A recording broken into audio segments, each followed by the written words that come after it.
anyone with any sense who was in trouble would come to the whips and tell them the truth and say, no, I'm in a jam, can you help? It might be debt, it might be scandal involving small boys, or any kind of scandal which a member seemed likely to be mixed up in. They'd come and ask if we could help. And if we could, we did. And we would do everything we can, because we would store up brownie points.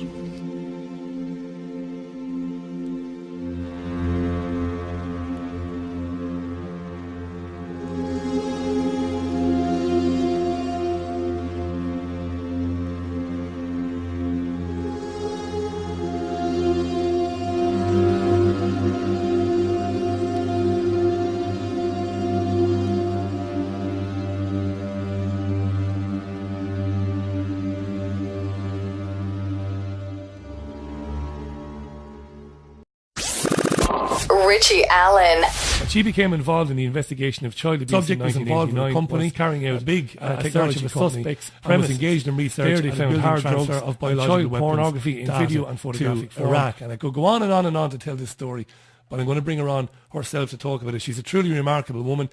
Talking to us from an undisclosed location. It's a real honour to welcome Andrea Davison to the show. Andrea, welcome to the programme. How are you? I'm absolutely fine and delighted to be on your show, Richie. Listen, the pleasure is all ours. I don't know if you caught any of David's chat with me last night. You might not have done because of where you are. It's on YouTube today. But your name came up in it a few times. You probably won't be surprised to hear. Do you want to talk to us about North Wales? Do you want to start off talking about that and what you uncovered there? Well, in a way, Richie, everything seems to have come full circle today. In the late 80s and 90s, we were investigating Dolphin Square, Pie, John Allen's child abuse empire, and the cover-up, the involvement of the police, the courts, Parliament in a cover-up. And it seems that all the things that we investigated then and tried to expose then are actually coming back full circle today. I mean, every day I'm reading more and more in the news about matters that we exposed 25 years ago. It's remarkable, really. I said that to David last night. I said the same thing. You must feel vindicated in one way, and another way it must feel very weird and bizarre that all of these things that you said were going on, that you were talking about, you were investigating, are now in the public domain. Talk to us about how the methods they used, Andrea, when you were coming across this information. How difficult did they make it for you to get it out there, and how did they block these investigations? I was arrested several times. I was invited to the Attorney General's office and arrested there. Basically, they were trying to do everything they could to cover it up. Of course, being arrested was the least of the crimes that they committed to cover it up. Many people didn't survive. They used all sorts of methods, the courts, the police, covert surveillance. They drove some people crazy, obviously, with tailing them everywhere, tapping their phones, trying to ruin them financially.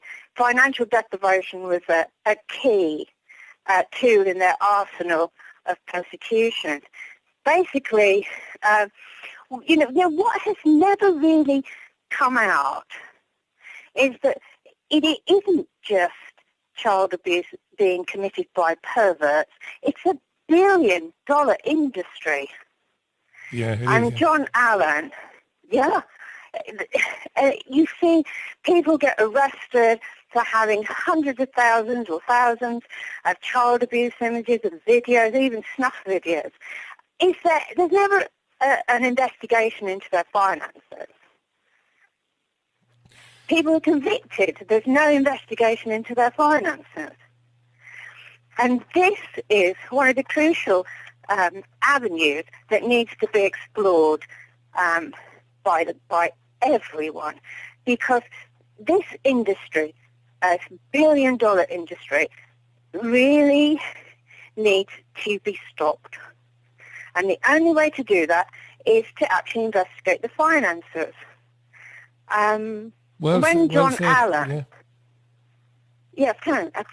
when John Allen, who ran the 11 children's homes in North Wales, he was connected with Howard, and they've both been convicted.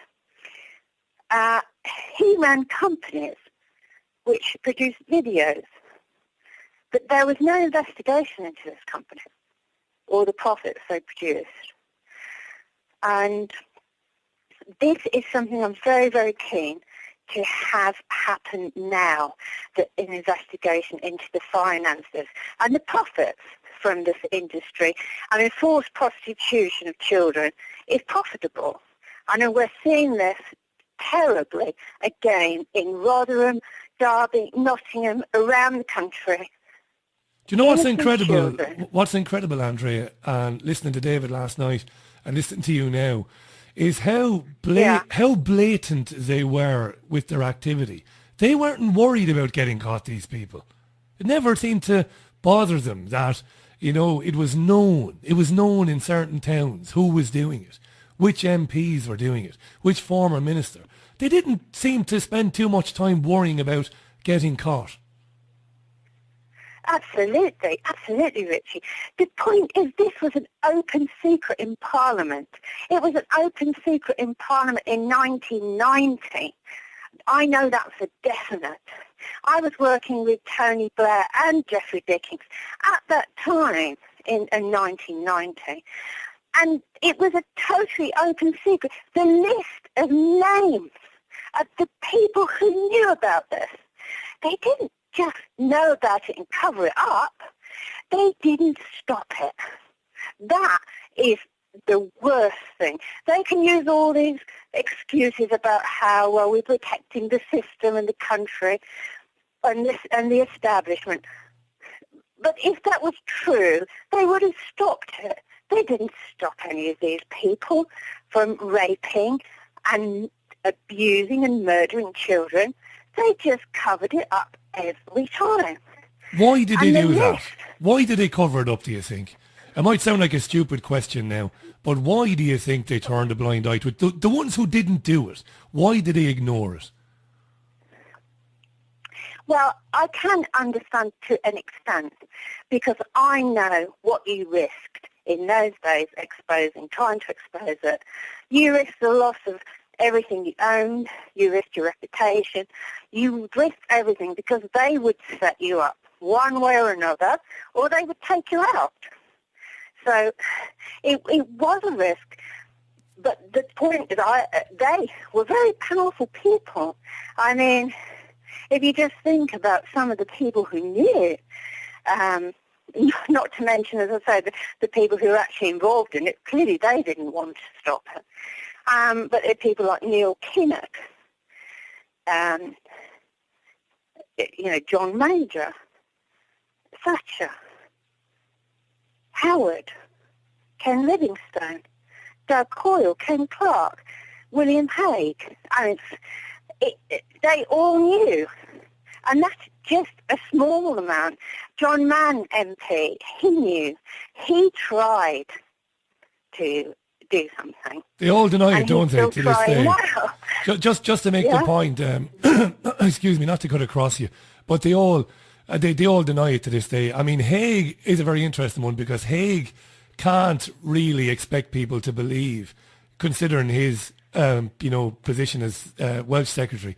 He can't expect anybody to believe that he didn't know what was happening there. He must have known. Well, of course. It's absolutely impossible not to have known. Let's put it this way, everybody knew. Everybody knew. They knew, the judges knew, the top police knew, if not quite a lot of other police officers obviously lower down, they all knew. MPs knew, the government knew, of course they knew, the whips knew. It was really not secret. It wasn't secret at all. it was, as I said, an open secret. Now, And Andrea, they can all I knew, just and ask I you? think- Sorry, can I just ask you at what point did you get a tap on the shoulder, where somebody said to you, "Listen, you've got a good job now. You're looking into areas that are none of your business.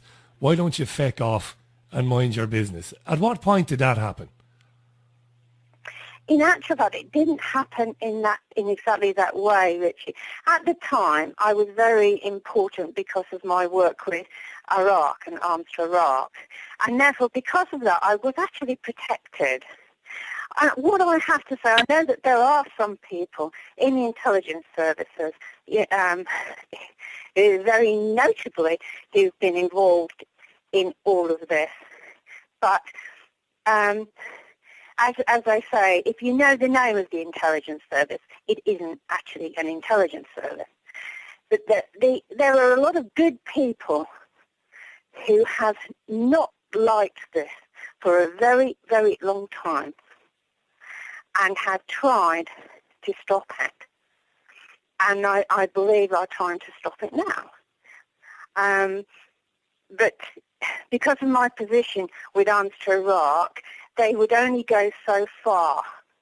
I was too important a witness as far as the Trade and Industry Select Committee and Sir Richard Scott went, for them to actually go to stop me. They couldn't actually totally stop me.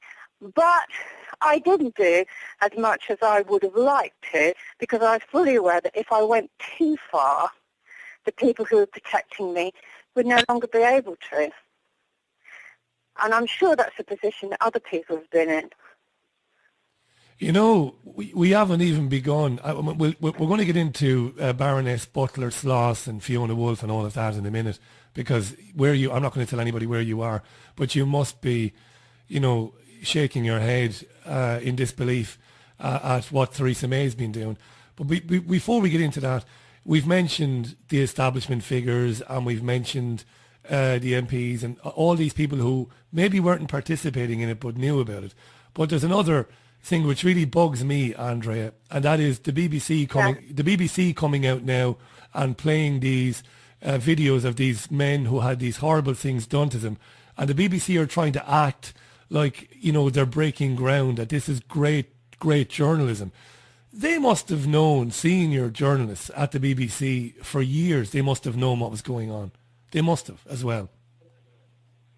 Well, I think as everybody's well aware now, the BBC is primarily state-run and financed propaganda, and therefore they were most certainly at that time, to my knowledge, covering up a paedophile ring within their own ranks. Of course.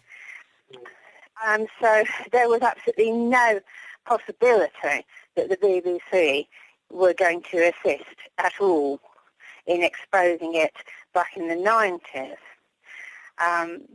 They were always well known. You'd have to be careful what you said to them anyway, because they were running back to their handlers in MI5 with the information. So a lot of the time you had to be very careful when people asked you to provide information, because you didn't know if they were simply gathering it up in order to actually damage your sources, or find out who was giving you that information, and actually get a link back to them. You had to be so careful, and I think people still do have to be careful, because there are people out there pretending to help who are actually just looking for information. Do you know what kills me when I hear these stories? When I was listening to David last night, and I'm listening to you now, can you imagine some of the families who found out what was going on? Maybe they found out at the end when their child maybe wasn't being abused anymore. Maybe they found out after the fact, and they realised that there wasn't anything they could do because no policeman or woman wanted to know. Nobody was going to be investigated. How helpless must those parents have felt, knowing that judges, barristers, MPs were buggering their children and there's nothing they could do about it? How must they have felt, Andrea? my heart goes out to them. It really does. I mean, I'm the victim myself of persecution, but these people, but at least I have a background. I understand what's happening. These people must be devastated when their child is so terribly abused and there is no one to turn to. And in fact, the mothers have been arrested, the fathers have been arrested, the victims have been arrested, whilst they watched their abusers walk up and down the street, talking to police officers who were their friends. It must be, it's just heartbreaking, Richie. This whole thing about child abuse is heartbreaking. It destroys a nation. If we cannot look after our children, what future does a nation have? There's a million questions coming in for you. By the way, tweet after tweet after tweet of people saying, what a wonderful woman you are for doing what you did, despite the personal implications for you. I will second that. I said to you today on Skype, I think you're extraordinary. I mean it from the bottom of my heart. I think you're an amazing woman. Really good question coming in. I've had an email in, and it's from a woman who says her name is Sandra, and she says she was abused, but she would never talk about it. She says in her email, it's a long email, at any time did you begin to question your own sanity when you were uncovering this stuff? No, not really. I think I never really questioned my own sanity because of the fact that I was involved with people who knew all about this. So they were wonderful intelligence officers, and I had my own controller who was a wonderful, wonderful man, and I could always ask them. I think when it actually came to the satanic ritual abuse, I did sometimes question the nature of it all and the horror of it all. Could this really be true, But as an investigator, you just go from one fact to another, and my priority was to find a way to help these children to stop it happening again. And unfortunately, Richie, we sort of thought that the Waterhouse, an inquiry, a public inquiry, would fit that bill. I mean, how wrong we were. Yeah, really. but who could blame you though? I mean, you're an intelligent person. I'm reasonably intelligent. I think at the time, of course, you're bound to think. I mean, your whole, I suppose, perception of everything was being challenged at that time. Up until that point, we all believed these people wouldn't do these things to us. We all believed in justice. We all believed in wrongs being righted. Of course, I mean, you just touched on the satanic stuff there. Again, this is the aspect of it that David mentioned last night. So few people can get their heads around. Now, this was massive, this satanic, ritualistic aspect to it, And I suppose you can understand, Andrea, that even to this day, so many people, they struggle to come to terms with that because it's far out for them. But yet, it happened on a massive scale. Absolutely. I mean, I can totally appreciate people who don't believe in snuff movies.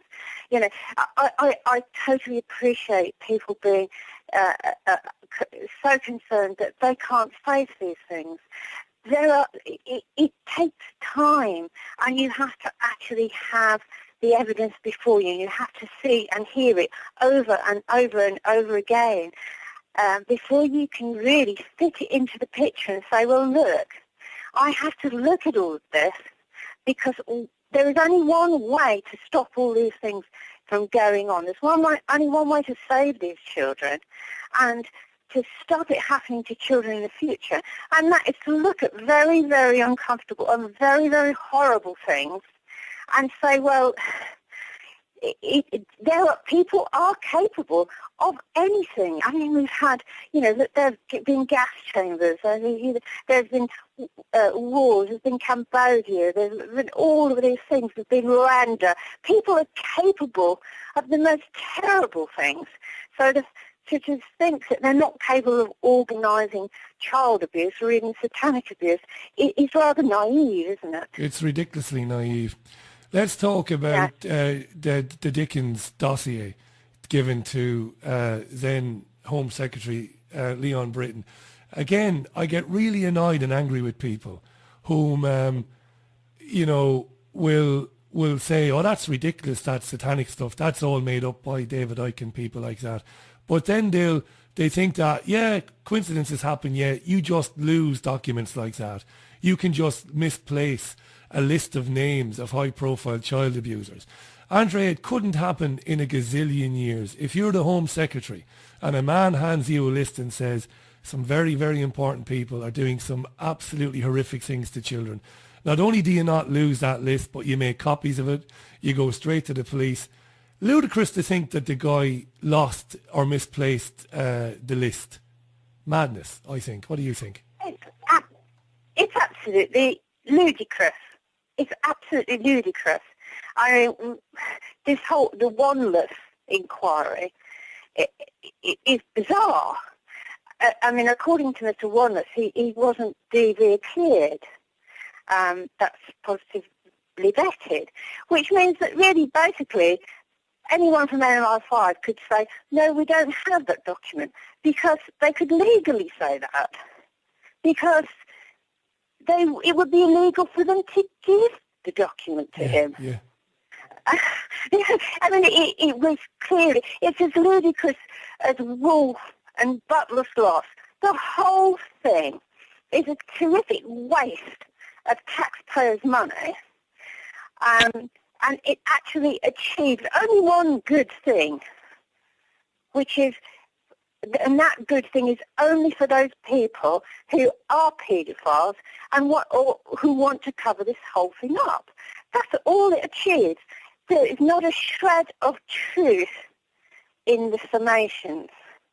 It's absolutely ridiculous. And of course, MI5 and SB, or special branches they were, I believe they're called something else now, of course they've got copies. That's absolutely ludicrous. They'll be held in records.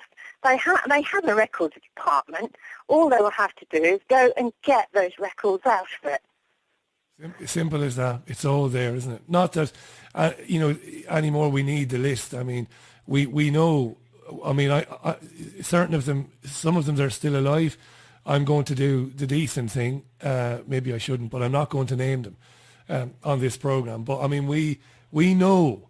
I mean, we had that farcical situation when Philip Schofield passed David Cameron the list on ITV. Again, I don't give ITV any credit for it. They were way behind the loop. David Icke with you, and you coming to David Icke with that information all those years ago, are way, way ahead of these people in terms of bringing it out there. But what a farcical situation that was. Schofield handing Cameron that list with the names visible there. We know who these people are. It's incredible, Andrea. You know, it goes right to the heart of Westminster. Seriously powerful people. Absolutely. And I think really that a vast amount of people are fully aware of that fact now, you know. And what we knew, we've known for all these years, over 25 years, at least from my experience. And I mean, Jeffrey Dickens was involved before me. You went to a school, sorry to interrupt you. You went to a school where Savile was abusing girls. I mean, you knew all about that, didn't you?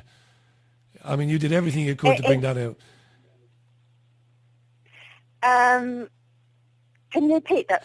Sorry, yeah, you went to a school where Jimmy Savile had been abusing girls at that school. And at Duncroft, yeah. My knowledge of this started when I was a child, when I was sentenced by the court at 13 years old to 3 years in Duncroft Approved School for the very great crime of being drunk. Jesus. The men who gave me the alcohol were not even questioned. And so I saw it very much from the inside in those days, and I certainly learned a great deal from the children that were there with me, because I was a child myself. It's a terribly traumatic experience to be torn from your parents and put with abusive people.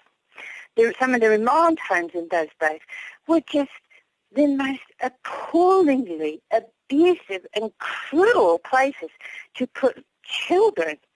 So yes, I did start very early, and when I found the information concerning the abuse going on in North Wales, and I found the videos and the photographic evidence, I couldn't stand back from it, Richie. I thought about myself as a child, and I thought, this has been going on all these years. Yeah, And all those decades. it's going to go on if we don't stand up and do something about it. So Tell us about I Jeffrey Dickens and your connection to him, because he's so central to what's been happening in the last 18 months or so. Well, during the time when I was working with Tony Blair, who allegedly wanted to uncover the police corruption and child abuse in North Wales, I was also working with Jeffrey Dickens at the same time. He was a very interesting character. He was a larger than life, and because of my involvement, I was very interested in Pi. If you actually research the child abuse in North Wales, John Allen, he was at the head of the Bryn Allen community, and Allen and Howard, another paedophile, who worked together, but Howard had a connection with Peter Wrighton. They both worked in a children's home in Kent together. So the connection between North Wales, Wrighton, Pi, and Westminster, and also, of course, obviously Dolphin Square, was very powerful. And so I wanted to benefit from Jeffrey Dickens' knowledge on Pi, particularly, because it was something that I wanted to work on. And later, much later, I co-wrote an article for Spiked, which was a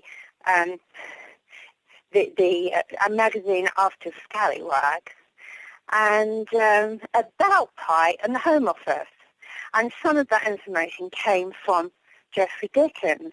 So Jeffrey kindly passed to me very secretly some documents of his whilst I was doing research. This, of course, at the time, I didn't think anything very much of these papers. Apart from that, they were interesting. They confirmed a lot of things we suspected. They went in with the rest of them. I took copies of most documents, and they just went in with the rest of my evidence. After the Waterhouse inquiry was established in 1996, we actually were threatened with contempt of court if we revealed any of the names of important people, particularly MPs. And so basically, we believed at that time that having established the Waterhouse inquiry, something was going to happen. We were going to change everything. That child abuse was going to be on the menu. People would no longer say, oh, no, you can't talk about that. Because of that, a lot of my things were put in boxes, as it were. That's sort of a metaphysical way of putting it. And I just kept them. And in 2010, January 2010, my whole home was raided. And they took every document out of my house. And it included a box with all the child abuse. evidence then, and all the arms to Iraq evidence. I thought nothing, well, I thought they were after the arms to Iraq evidence. At that time, no, child abuse hadn't been talked about. The Westminster period following hadn't been talked about for some length of time. I since found out, of course, that they were investigating Jim Savile and Duncroft, of course, and I'd been a Duncroft girl. They were investigating Jim Savile, and as D.C. Winnard put it to me, he said, we're just tying up loose ends. And I realise now they were actually getting rid of as much difficult people as they possibly could, and they wanted the documents. To bury them, effectively. So, oh, absolutely, absolutely. Yeah. And of course you have no evidence. They come in, they take every document out of the house. What evidence do you have that they've stolen documents from child abuse? Absolutely none. You know, because they don't give you a list of the documents they've taken. They don't leave you with any proof. So I didn't have any evidence until recently, because when I left for South America, I left my 2 vehicles outside my property. And these were stolen by 2 people that I knew. Not only that, they went into the house and they stole a lot of valuable property, anything they could get their hands on. And they also stole keys to a secure lockup. The lockup was where I had the originals, my diaries, the originals from Jeffrey Dickens, letters from Tony Blair, things like that. And they're being looked after by a third party. Now, some of these documents eventually turned up in the hands of the CPS in Yorkshire. Now, for our American listeners now, this is the Crown Prosecution Service. It's like the district attorney in the United States of America. So that's where these documents have ended up now. Go ahead, Andrea. That's right. Yeah. Yes, in the Crown Prosecution Service. And I found out that the Yorkshire Police the West Yorkshire Police had conspired with the thieves to steal the documents. And they also allowed the thieves to keep both my vehicles and all the property they'd stolen. Anyway, my solicitor bravely went to court to get a court order for my Land Rover to be returned to me, which is one of the vehicles they'd stolen. After the CPS, the Crown Prosecution Service, had scanned some of the documents which had been stolen to my solicitor. So he got a court order in March this year for the Land Rover to be returned, but the police refused to give the address of the thief who had stolen it or where the vehicle was. Eventually, they admitted that it was a farm in St Albans, and they gave the email address of the thief. But that was all, and he just didn't bother replying to my lawyers.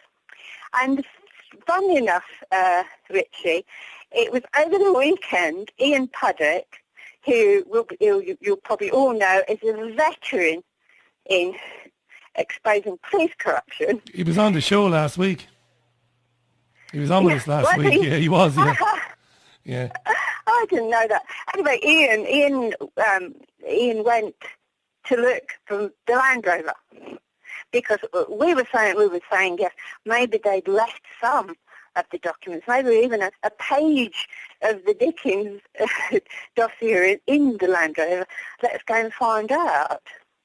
So Ian went to Hammond Farm in St Albans, and he actually found my Land Rover.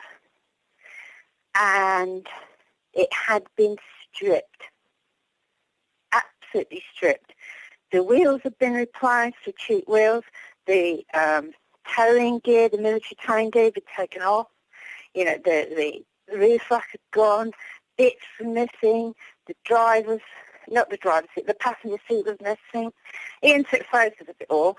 And inside, where they allegedly, the thieves had said they had put all the property that they had taken from, that they had, or they didn't admit to taking it, that they had of mine and the person who was looking after the documents for me.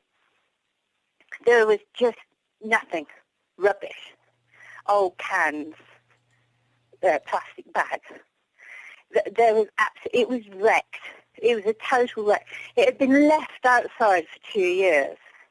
So the police had conspired with these thieves to steal 2 vehicles, a lot of property, and basically all to get hold of documents on child abuse. And, you know, yeah, there's no other conclusion. Even, you know, the most skeptical person in the world has to draw that conclusion. We've got about 8 or 9 minutes left, and I wanted to get to something which is really important. That people really need to understand this, just how filthy and blatant the corruption goes in this country. Talk to us about Nicholas Parry.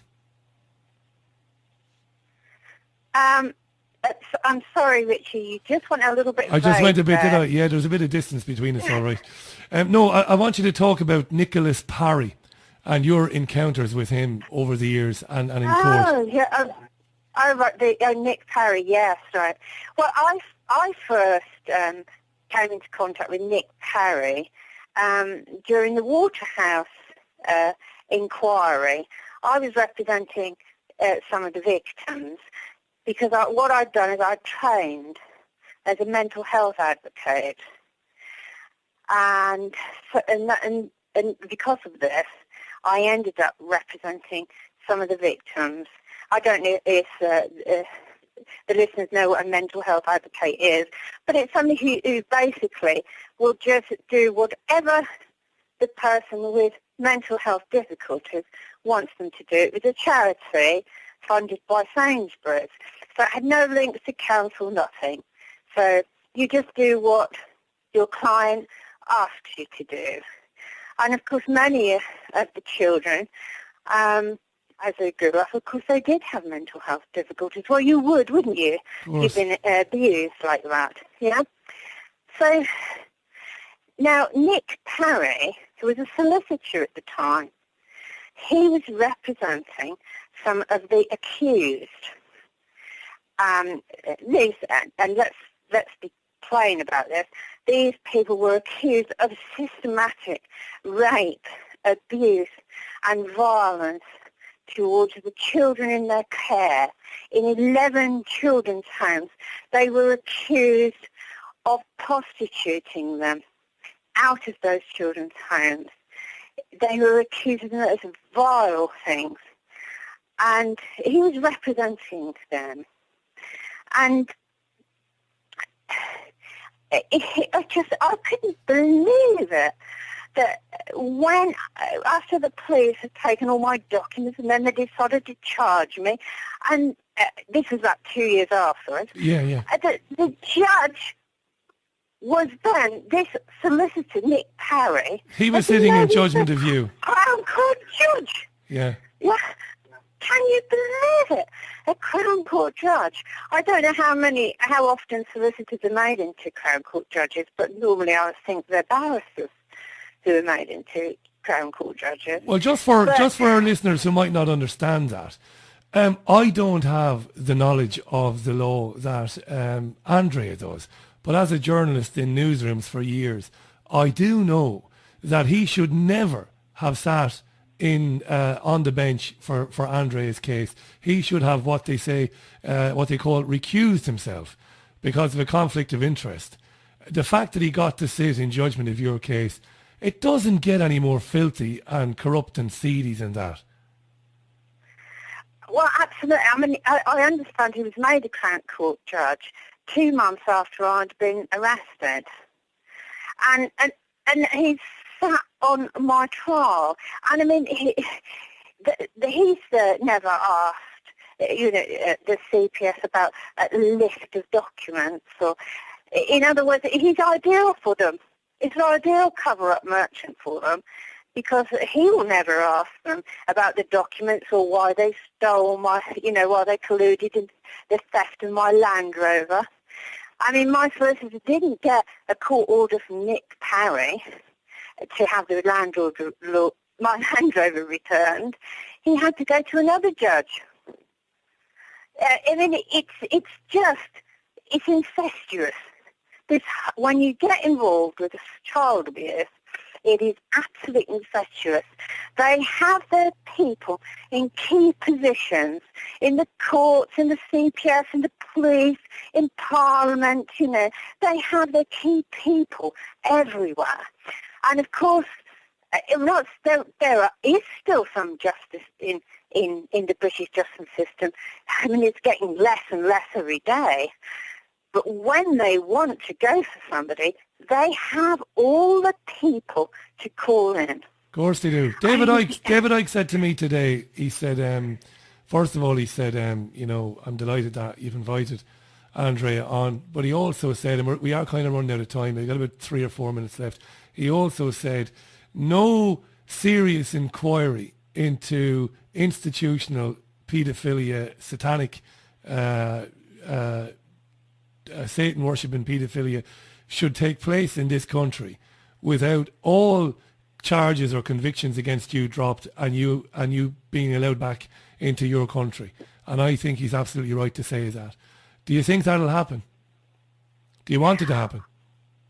I really do. Thank you very much for saying that. I really want to give evidence to this inquiry. I have been involved in this, as I said, from being 13 years old, but seriously involved in exposing it for over 25 years. And I would very much like my evidence back from the CPS so that can be used and to help. And also, of course, I would like, my copy of the papers that Jeffrey Dickens gave me. I'd like those back as well.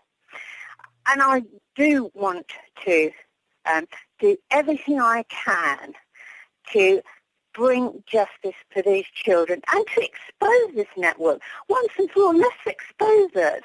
Let's actually get the truth out. And I want the cover-up merchants prosecuted, Richie, not just the abusers, but all those people who deliberately have covered up and profited from those cover-ups, because they were the ones who got promoted. That's why you get senior police officers who are involved, because they get promoted. Senior judges, they get promoted. And politicians, we have to stop this corruption in our country. We have to move forward, clean it out, and start to give justice for the British people. You're a special woman, Andrea. Thanks very much for coming on the programme and talking to us. It kind of brings us right up on time. Thanks for everything you've done. Thanks for coming on today at short notice. We would have asked you anyway eventually, but in light of David doing what he did last night, it was important to get you on tonight. You are special. I don't patronise people. I won't forget this conversation for a long time. Look after yourself and stay in touch with us and keep us updated with anything that you think is of interest to us, and we'll always broadcast it. Excellent, Richie, and bless you and all the listeners, and thank you for listening. Richie Allen.